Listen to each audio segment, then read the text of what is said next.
All right. So when you have a right triangle, you can use right triangle trig. And when you use right triangle trig, you need to know a couple of things. First of all, you need to know what angle you're referring to. So if this is the angle that I'm talking about, let me just label this A, B, C. If I'm talking about angle A, I have to decide based on this angle, which side is opposite this angle, which side is adjacent to this angle, and which side is the hypotenuse. So just like the word sounds, opposite would be the side. And when I say a side, I mean the leg, either this one or this one, that's furthest away from this angle. Well, the one that's furthest away would be this. So this here would be the opposite side. Then again, based on this angle, I have to decide, well, which one is adjacent or right next to it? Well, this side is right next to it, so this would be adjacent. And then the side that's opposite the 90-degree angle is always the hypotenuse. So the first thing you want to do is, based on the angle that they're asking you about, decide whether it's opposite, adjacent, or hypotenuse. Then you have three trig identities. You have the sine of some angle, which is the opposite over the hypotenuse. You have the cosine of the angle, which is the adjacent over the hypotenuse. And then you have the tangent of the angle, which is the opposite over the adjacent.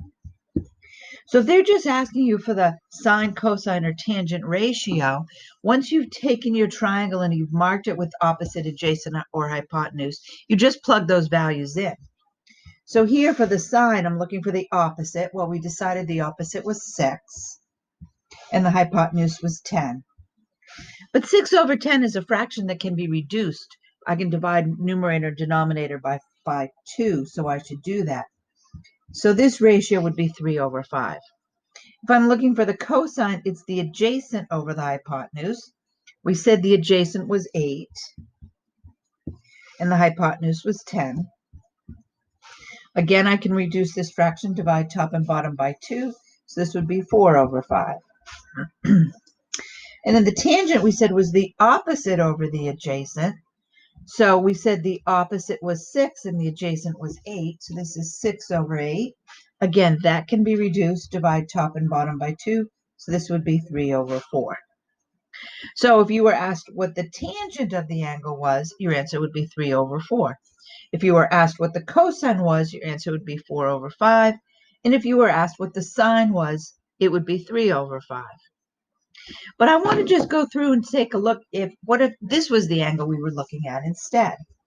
So these ratios are still true. It's always opposite over hypotenuse, adjacent over hypotenuse, opposite over adjacent.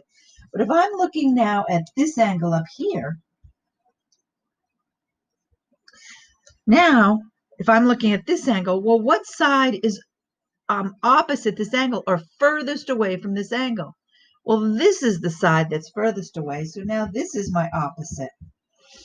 Which side is closest to this angle? Well, it's this one right here, so this is my adjacent. And of course, opposite the 90 is always going to be the hypotenuse, so this won't change.